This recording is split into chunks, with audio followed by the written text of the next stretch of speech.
Nesse vídeo vamos falar sobre os Salmos 38 a 44. Salmos 38 e 39 são salmos bastante em tom menor.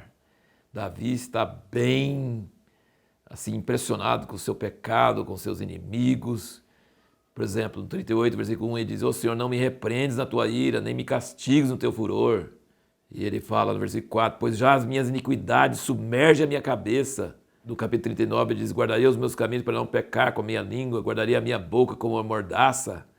Com o silêncio fiquei qual um mudo, calava-me mesmo acerca do bem." O versículo 18 do 38 ele fala: "Confesso a minha iniquidade, entristeço-me por causa do meu pecado." Aí você vem a pergunta, é o mesmo Davi, daquele Salmo 18? Ou do Salmo 26, de 1 a 6? Ele fala: "Eu estou justo, eu ando com justiça, eu cumpro a tua lei, o Senhor me recompensa para a minha justiça." Será que é o mesmo Davi? Parece contraditório, mas todos nós vamos admitir que nós também somos assim. Que há momentos em que nós estamos realmente na vitória, fazendo as coisas certas, andando bem e Deus nos abençoando por causa disso. E há momentos que a gente se sente o pior pecador da face da terra e que não tem nada certo e Deus está castigando, mandando pau em cima de nós, assim. E a gente sempre fica desesperado. É a mesma pessoa. Nós somos assim, Davi era assim. Quando ele era justo mesmo. Mas quando ele estava em pecado, ele sentia que pecado mesmo e clamava a Deus por misericórdia.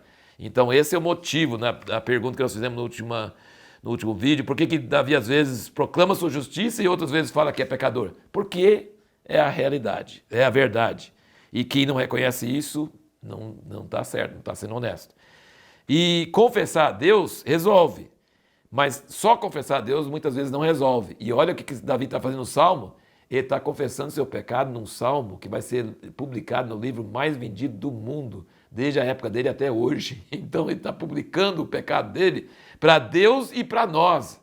Aqui, milhões e milhões de pessoas estão sabendo do pecado de Davi. Então ele confessa a Deus e confessa a nós também por meio dos salmos. Outra coisa em muitos desses salmos, que se você for ler, assim, você leu, né, você viu, o tanto que ele é eloquente para falar do desespero dele. É quase igual Jó. Ele fala que os amigos e parentes abandonaram ele, que os inimigos estão contra ele, que ele está com doença em toda parte do corpo dele, e ele acha que a morte está perto, que vai morrer e nada vai ter valido nada. É impressionante você ver o tanto que Davi fala sobre essas coisas, né? E depois fala de traição, ele ainda fala de traição, coisa terrível também. Uma coisa que eu queria comentar agora é sobre o tanto que Jesus e os apóstolos citavam os salmos. Eles citam muitos salmos. Você vai encontrar muito disso no Novo Testamento. Frases, versículos dos salmos. Os salmos estavam sempre na mente de Jesus e dos apóstolos. Muitas outras partes do Velho Testamento também, mas os salmos mais ainda. E vamos só citar alguns exemplos aqui para você pensar sobre isso. Capítulo 40 e versículo 6. "Sacrifício e oferta não desejas, abriste-me os ouvidos, holocausto e oferta de expiação pelo pecado não reclamaste. Então disse eu: eis aqui venho, no rolo do livro está escrito a meu respeito.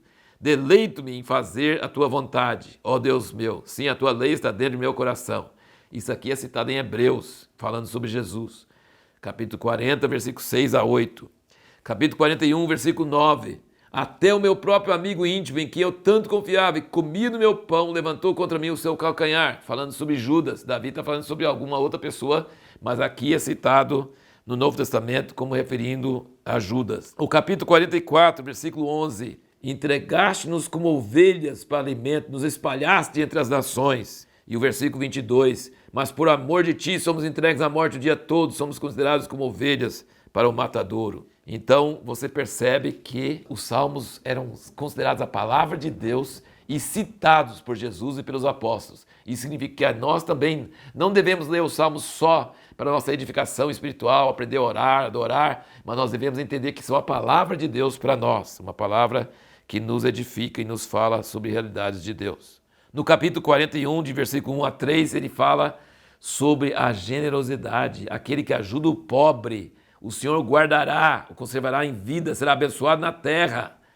O Senhor o sustentará no leito da enfermidade e amaciarás a cama na sua doença. Promessa de Deus para quem é generoso para com os pobres. E continuando nossos comentários sobre o Resed, nessas leituras de hoje, o capítulo 40, versículo 10 e 11, menciona o Resed, o 10 e o 11. O 44, o versículo 26 e o 42, o versículo 8. O Resed está em todos os salmos, sempre aparecendo. E aqui nessa leitura de hoje, a partir do 42, que vai então até o 49, vai ser na leitura do próximo vídeo também, não são salmos de Davi, são salmos dos filhos de Corá. Corá foi aquele cara que ofereceu incenso e foi queimado porque ele queria ser sacerdote no lugar dos sacerdotes e ficou querendo e foi lá com 250.